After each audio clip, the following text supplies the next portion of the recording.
여러분 그 신앙 생활에 중요한 여러 가지가 있지만 아마 제일 중요한 것이 믿음이고 기도가 아닌가 또 말씀도 있지만요. 근데 여러분 좋은 믿음은 어떤 믿음이 좋은 믿음일까요? 막 대단한 일들을 일구어내는 그런 믿음이 좋은 믿음일까요?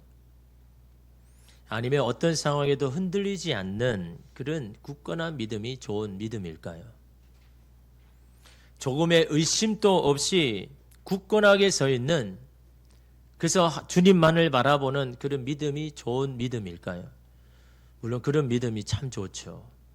그런 믿음이 우리가 지향해야 되겠죠. 그러나 여러분 정말 좋은 믿음은 어떤 믿음입니까?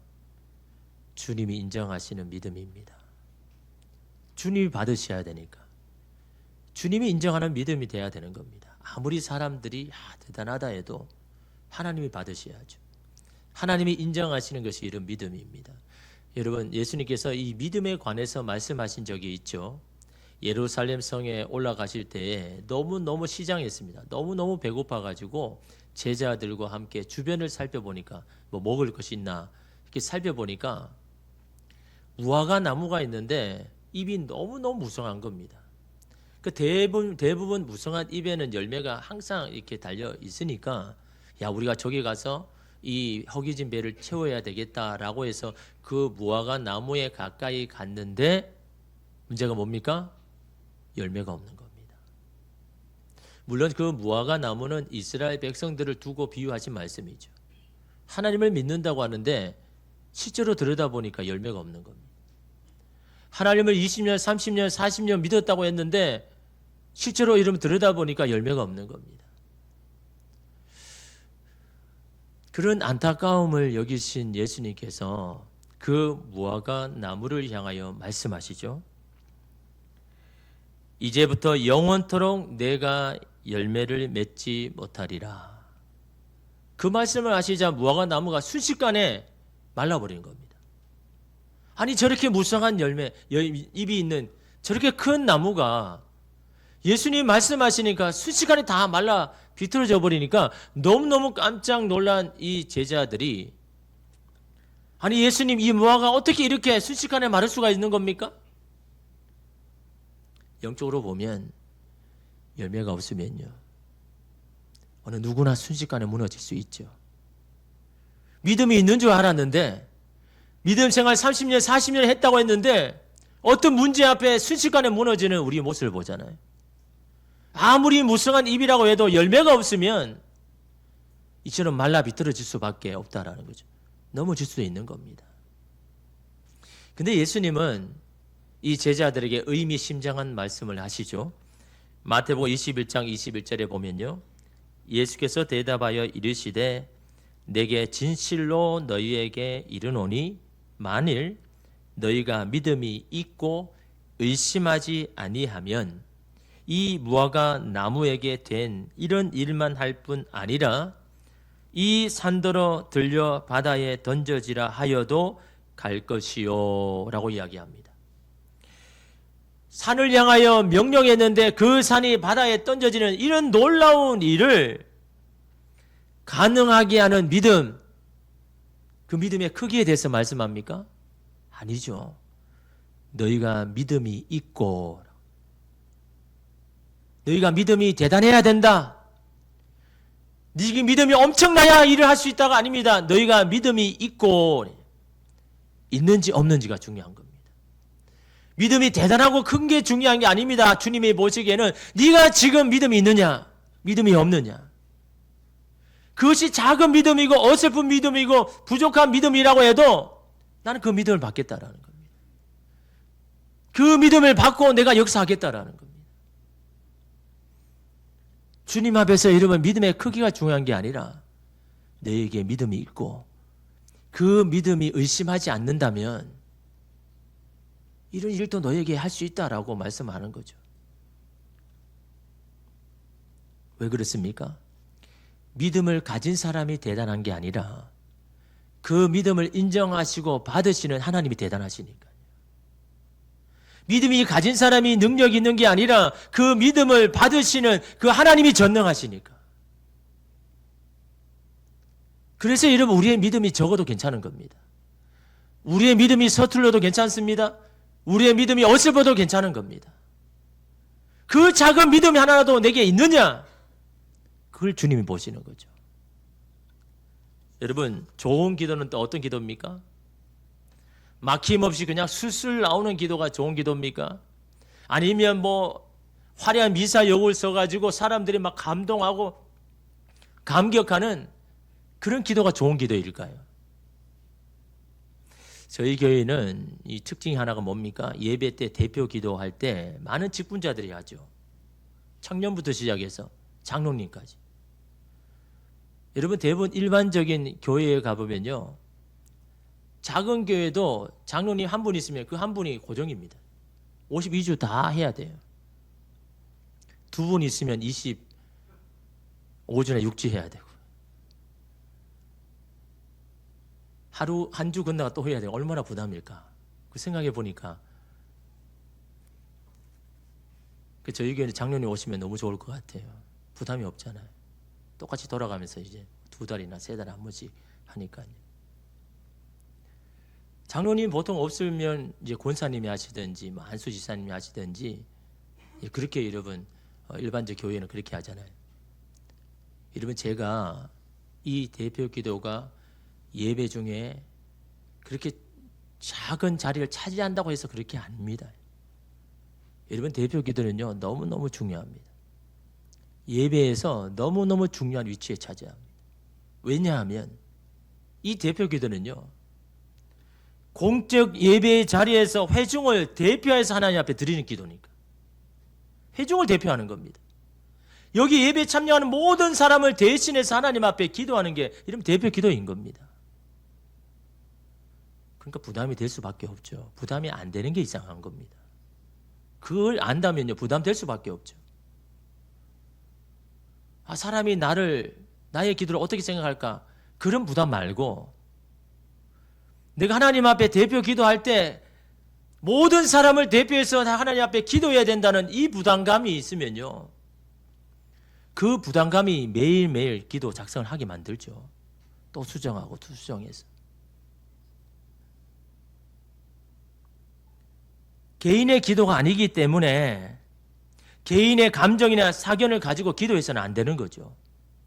더더욱 정치적인 자기의 신념을 가지고 기도해서도 안 되는 겁니다. 내가 모든 사람을 대표하는 게 아니잖아요. 모든 사람이 공감할 수 있는 걸 가지고 이러면 기도해야 되잖아요. 그래서 개인적인 사견이나 감정을 방지하기 위해서 오랫동안 교회에서 전통이 뭡니까? 대표 기도에 들어갈 제목을 정하고 순서를 정해서 이대로 작성을 하도록 교육을 시키잖아요. 그건 뭐 주무처럼 하려는 게 아닌 겁니다. 모든 사람을 같이 이렇게 대표해서 가기 위해서 그렇게 정해놓은 거 아닙니까? 그래서 보통 5가지 여러분 이야기할 수 있습니다. 그 5가지에 여러분 살을 붙이면 돼요. 그럼 그게 대표 기도가 되는 겁니다. 대표 기도를 제가 특별하게 교육을 시킬 수가 없어서 오늘 말씀을 통해서 제가 잠깐 이렇게 하는데 대표 기도에는 5가지 요소가 들어가야 됩니다. 첫 번째는 찬양입니다. 찬양. 우리가 하나님을 찬양한다. 찬양이라는 게 뭡니까? 칭찬하다는 뜻이죠. 칭찬하다. 아니 하나님 우리가 하나님 어떻게 칭찬하느냐? 여러분 우리가 누군가를 칭찬할 때 어떻게 칭찬합니까? 그 사람이 어떤 부분을 가지고 칭찬하잖아요. 야, 이 사람은 이런 게 정말 칭찬받을 만해. 하나님을 우리가 찬양한다는 건 뭡니까? 하나님이 어떤 분이신지를 우리가 믿음으로 고백하고 올려드리는 겁니다. 예를 들어가지고 하나님은 신실하신 분입니다. 하나님 사람들은 마음이 이렇게 저렇게 흔들리고 그럼에도 불구하고 하나님은 여전하시고 신실하신 언제나 우리의 기도를 들으시고 언제나 우리의 아픔을 아시는 정말 신실하신 분입니다. 그 하나님이 어떤 분이신지를 고백하면 되는 겁니다. 그게 이름 찬양인 거죠. 그걸 여러분 붙이면 되는 거예요. 살을 여러분이 느끼는 그 하나님에 대해서. 두 번째는 회개죠. 회개. 개인적인 회개가 아닙니다. 공동체 모두에게 해당되는 여러분 회개. 하나님 앞에 말씀대로 살지 못하는 우리의 가정, 교회, 이 사회, 이 나라, 정의롭게 공의롭게 행하지 못하는 이 나라를 위해서 여러분이 대신해서 하나님 앞에 고백하는 거죠. 그게 이름 회개 아닙니까? 하나님 앞에 말씀대로 살지 못한 오늘 우리의 공동체를 가지고 주님 앞에 이렇게 여러분 아뢰는 것이. 여러분 이게 회개 아닙니까? 세 번째는 감사합니다. 우리의 연약함과 부족함에도 불구하고 날마다 내려주시는, 채워주시는 그 하나님을 찾아서 그것을 감사하는 것. 그래서 그 감사의 제목도 마찬가지입니다. 우리의 가정이나 교회나 사회나 하나님이 역사하신 모든 것들을 하나님 앞에 감사하는, 그걸 여러분 자꾸 이렇게 넣으시면 되는 거죠. 마지막으로 네 번째는 간구입니다. 간구. 이것도 개인적인 바람이 아니라 공동체의 바람. 가정과 교회와 나라와 사회가 하나님 앞에 정말 간구해야 될, 하나님의 역사와 하나님의 나타나심을 하나님께서 간구해야 될 그 간구를 여러분 풀어서 이름 적으시면 이러면 되는 거죠. 마지막은 뭡니까? 다섯 번째는 예배를 위해서. 예배자를 위해서, 예배 공동체를, 예배 봉사자를 위해서, 설교자를 위해서. 그래서 이 다섯 가지의 이름을 가지고 여러분 작성하시면 되는 겁니다. 머리가 좋으시면 다 외워서 하시면 좋겠지만 될 수 있으면 이러면 종이에 작성해야죠. 폰이나 패드에도 이러면 작성해봐야죠. 했다가 수정하고 또 수정하고 해야죠. 그만큼 정성을 들일 때 이런 은혜도 큰 겁니다. 그러면서 이러면 한 장에 두 장의 기도문을 하나님 올려드리는 거죠. 얼마나 여러분 중요한 겁니까? 그러니까 그런 부담을 가지고 여러분 하면 여러분 되는 겁니다. 여러분 저도 설교문을 여러분 토요일 오전에 이렇게 대부분 앙상하지만 두 번, 세 번, 네 번 언제는요 새벽 1시까지 붙들고 여러분 설교문을 또 수정하고 또 우리 노현봉 군사님한테 보내고 군사님 보시고 또 이렇게 타절 쳐야 되니까 그만큼 여러분 애를 쓰는 거 하나님이 아시는 거예요. 하나님 앞에 기도하는 것도 마찬가지죠. 그래서 우리는 청년부터 이렇게 장로님까지 이렇게 대표 기도하는데 저는 청년들이 기도할 때 참 은혜를 받습니다. 잘해서가 아니죠. 서툴 수 있죠. 어설프기도 합니다. 그는 하나님 앞에 진실한 마음, 정직한 마음. 그렇게 하나님 앞에 이러면 기도할 때 하나님도 얼마나 이러면 기뻐하시겠습니까? 여러분 자녀를 키워보셨잖아요. 언제 가장 여러분 자녀 때문에 기뻐하고 감동받습니까? 물론 자녀들이 아직도 괴롭게 하고 힘들게 하죠. 첫 말을 했을 때, 첫 단어를 이야기했을 때, 엄마 아빠라고 정확하게 이야기하지 못하지만 어설프게 어눌하게 그 이야기를 했을 때 얼마나 이러면 기뻤습니까? 아니 어떻게 저 입에서 저런 말이 나올까? 몇 마디 짧은 말이지만 너무 신기해가지고 너무 기뻤지 않습니까? 하나님도 마찬가지입니다. 하나님 앞에 올려드리는 기도도 여러분 마찬가지입니다. 그 기도가 짧아도 괜찮습니다. 어설퍼도 괜찮습니다. 부족해도 괜찮습니다. 거기에 마음을 담아서 이러면 올려드릴 때 이러면 하나님이 기쁘게 받으시는 겁니다. 좋은 기도는요 주님이 들으시는 기도가 돼야 되는 거죠. 주님이 받으시는 기도가 돼야 되는 겁니다. 여러분 어떤 수도자는요 2시간, 3시간을 그냥 한 단어만 가지고 기도합니다. 주여라는 말. 그걸 여러분 한 1시간 정도 해보셨습니까? 그냥 주여라고 말하는 게 아니죠. 주여의 내 마음을 다 담아서 올려드리는 겁니다. 주여라고 이야기할 때 거기에 내 아픔, 내 힘듦도 다 들어있는 겁니다. 그 주님이 아시는 겁니다. 주여라고 간절히 그 한마디 속에 말하지 않아도 표현하지 않아도 주님은 다 아시는 겁니다. 그 주여 한 단어에 여러분의 마음을 쏟아서 하나님 앞에 이름 드리면요 하나님께서 이러면 그 마음에 그 말에 감동받으시고 그 마음을 여러분 기도에 움직이시는 거죠. 오늘 말씀에 간절한 아버지의 기도를 들으시는 예수님의 모습이 나옵니다. 예수님께서 세 제자와 함께 산에 올라가서 기도하는데 거기 하나님의 영광이 여러분 예수님에게 임하고 엘리야를 만나고 모세를 만나고 너무너무 여러분이 하나님의 영광 가운데 있으니까 베드로가 너무 좋은 겁니다. 예수님 내려가지 말고 골치 아픈 세상에 내려가지 말고 그냥 여기 이 산에서 초막을 지어가지고 그냥 여기서 살면 안 됩니까? 너무너무 좋으니까요. 근데 예수님은 데리고 내려가죠. 내려왔더니 제자들이 고개를 숙이고 난처해 있는 겁니다. 그 아버지의 여러분 자초지종을 들어보니까요.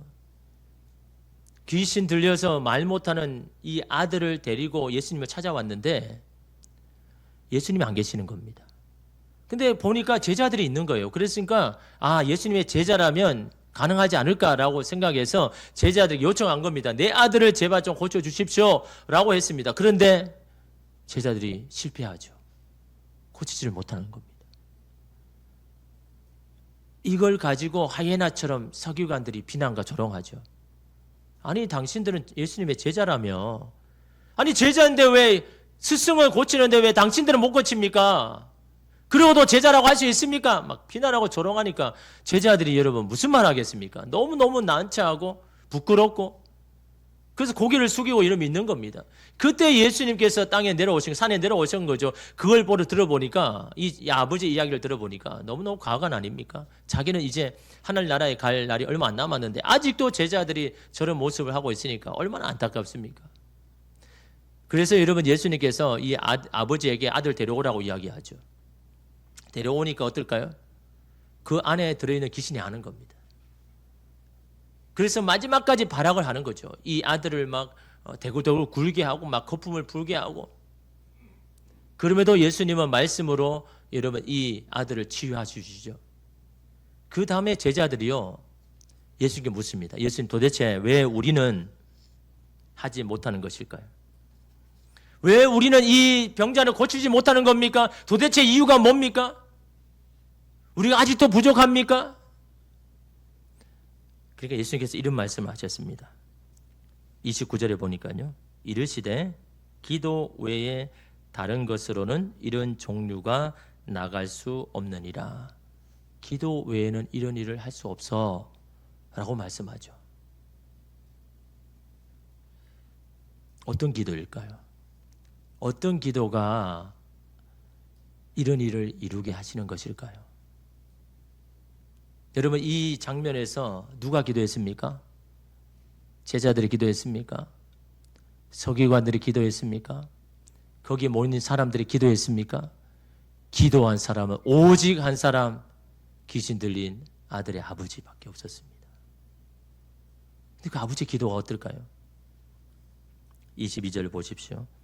귀신이 그를 죽이려고 불과 물에 자주 던졌나이다. 그러나 무엇을 하실 수 있거든 우리를 불쌍히 여기사 도와주옵소서. 이게 그의 기도입니다. 무엇을 하실 수 있거든 우리를 불쌍히 여기서 도와주옵소서. 제자들의 생각이 어떨까요? 무엇을 하실 수 있거든, 이게 무슨 믿음 없는 이야기야. 무엇이든 할 수 있으니 나를 도와주십시오. 이렇게 해야지. 아니 그래야 나의 믿음과 확신을 하나 예수님께 전달해야 그 예수님께서 그걸 감동받고 고쳐주실 거 아니야. 그런데 하실 수 있거든이 무슨 말이야. 사실 여러분 이 기도는요 믿음 없는 기도잖아요. 의심의 기도 아닙니까? 너무너무도 어설픈 기도 아닙니까? 하실 수 있거든이란 말은요, 예수님 제가 보기에는 이거 안 될 것 같습니다. 아니 제자들도 저 아무것도 못하는 것 같은데 이게 과연 할 수 있을까요? 사실 의심이죠. 믿음을 예수님께 보여준 게 아닙니다, 여러분. 너무나 초보에 해당하는 여러분 기도 아닙니까? 그럴 수밖에 없죠. 여러분 이 아버지는요 예수님에 대해서 소문만 들었습니다. 예수님을 직접 보지도 못했습니다. 예수님이 따라다니면서 오랫동안 말씀을 듣지도 못했습니다. 교육받지도 못했습니다. 그러니 당연히 기도 초보일 수밖에 없죠. 어떻게 기도했는지는 모르는 겁니다. 그런데 왜 예수님은 이 아버지의 기도를 들으시고 고쳐주셨냐라는 거죠. 아니 저렇게 믿음 없고 의심 많은 그 기도를 왜 예수님이 들어주셨느냐, 이게 이러면 중요하잖아요. 예수님이 응답하여 주신 그 지점이 어딜까요?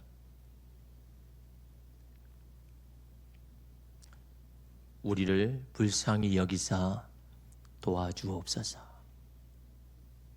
여러분 이 말에 예수님 마음이 움직인 겁니다. 주님 나를 불쌍히 여겨주십시오.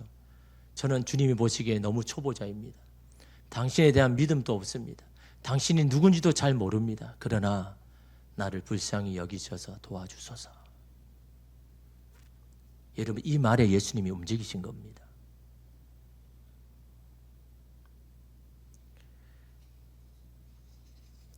불쌍히 여겨달라는 그 한마디에 예수님이 오케이 하신 겁니다. 그만큼 이 아버지는 절박했으니까, 간절했으니까. 사랑하는 아들 아닙니까? 다른 복음서에 보니까 외아들이라고 이야기합니다. 하나밖에 없는 아들. 여러분 한번 생각해 보시죠. 여러분의 아들이 한 명밖에 없는데 그 아들이요, 한 번씩 정신이 이상해져 가지고 이상한 말을 하고 막 떼굴떼굴 막 혼자 구르기도 하고 막 거품을 물기도 하고, 그 아들을 바라보는 여러분의 부모의 마음은 어떨까요? 한시도 눈을 뜰 수가 없는 겁니다. 갑자기 혀를 깨물고 죽으면 어떡하지? 갑자기 이렇게 바다는 저데 빠지면 어떡하지? 24시간 여러분 눈을 뜰 수가 없는 겁니다. 그 아들이 잘못될까 싶어가지고. 그러니 여러분 너무나 절박하기도 하지만 얼마나 피곤합니까? 지칩니까? 주님이 그걸 아시는 겁니다. 그래서 예수님 뭐라고 질문합니까? 저는 이 예수님의 질문에 답이 있는 거라고 여러분 생각합니다. 예수님이 지금 공감하시는 그 마음이 바로 오늘 이 아들을 고치시는 결정적인 역할을 하지 않았나라고 생각합니다. 21절 보십시오. 예수께서 그 아버지에게 물으시되 언제부터 이렇게 되었느냐 하시니 이르되 어릴 때부터니이다. 오래되었습니다. 예수님이 이 아들이 어릴 때부터 이렇게 된지 몰라서 물어보시는 걸까요? 다 아실 건 아닙니까? 다 아시는데 왜 물어보시는 겁니까?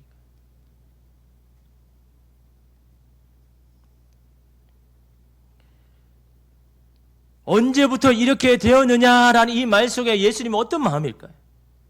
언제부터 너는 이 아들 때문에 마음고생을 시작했느냐? 언제부터 이런 힘든 삶을 살아왔느냐라고 물으시는 겁니다.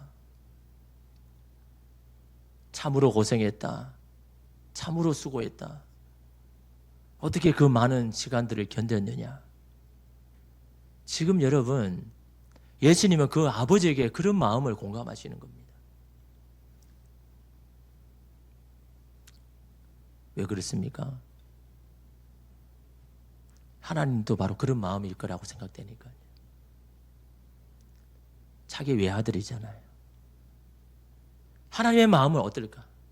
자기의 외아들을 이 땅에 보내서 많은 사람을 구원하기 위해서 죽여야 하는 그 아버지의 마음이 어떨까? 이 아버지를 보면서 하나님의 마음을 헤아려 본 겁니다. 나의 아버지는 어떨까? 나의 아버지의 마음은 지금 어떨까? 자신의 외아들이 이렇게 귀신이 들려서 아파서 저렇게 힘든 것을 견디지 못하고 볼 수 없는 그 아버지의 마음이 나를 보러 바라보신 하나님의 마음은 어떨까? 그 마음이 공감되는 겁니다. 그 마음이 아는 겁니다. 이 아버지가 믿음이 있어서 고쳐주는 게 아닙니다. 믿음을 보여줘서 고쳐주신 것도 아닙니다. 네가 얼마나 그렇게 참고 견뎠느냐? 언제부터 이렇게 힘들었느냐? 내가 네 마음을 안다. 내가 네 마음품을 안다. 예수님 공감하기 위해서 이런 말씀하신 겁니다. 그럼에도 불구하고 네가 나 앞에 와서 나의 도움을 구하고 나를 불쌍히 여겨달라고 하는 그 한마디에 여러분, 이 예수님은요, 그 아들을 고쳐주기를 결정하신 겁니다. 그 아버지의 아픔을 함께 나누기를 원했어요.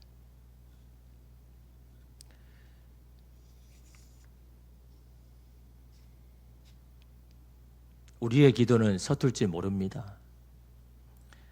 우리의 힘은 미약할 수도 있습니다. 우리의 힘은 미약할 수도 있습니다. 하지만 기도의 힘은 기도하는 사람이 아니라 들으시는 분께 있는 겁니다. 그러기에 우리의 기도는 반드시 응답이 되는 겁니다. 우리의 믿음을 하나님께서 귀하게 여기시는 겁니다. 그러기에 주님은 우리의 상황과 형편을 돌아보시고 그걸 아시고 거기에 관여하기를 시작하시는 겁니다. 우리의 심정에 공감하시는 주님은 지금도 힘들고 지치어서 기도조차 나오지 않아서 힘들어하는 그런 자의 기도를 하나님 들으시는 겁니다. 너무도 절박하게 하나님 앞에 나왔지만 어떻게 기도할지 몰라 속을 태우고 가슴을 치는 그 탄식하는 그 외침을 하나님을 들으시고 그 기도의 마음을 움직이시고 그 사람의 인생에 관여하신다라는 것. 오늘 말씀 가운데 여러분 기억하시고 하나님이 포기하지 않으셨으니 여러분도 포기하지 마시기 바랍니다. 하나님이 여러분을 여전히 붙들고 있으니 여러분만 포기하지 않으시면 되는 겁니다. 그 하나님을 믿고 기도를 잘 못해도 괜찮습니다. 믿음이 적어도 괜찮습니다. 그 주님을 나의 소망 삼고 이 힘든 길 그럼에도 불구하고 나와 함께 하시는 그 주님과 함께 믿음으로 한 걸음 내딛고 주님 앞에 기도하는 그 기도를 하나님 반드시 들으셔서 오늘 2026년 가운데도 하나님께서 반드시 응답하시고 역사하여 주실 줄 믿습니다. 그런 기도로 주님 앞에 나아가십시오. 우리의 믿음, 기도 어설프고 부족해도 괜찮습니다. 그걸 받아주시는 주님이 능하시고 전능하시고 힘이 있으시기에 우리 모든 기도에 응답하실 주님을 여러분 기억하며 오늘 2026년 그 주님만 바라보며 살겠습니다 라고 결단하는 저와 여러분 되시기를 주님의 이름으로 축복합니다. 기도하겠습니다.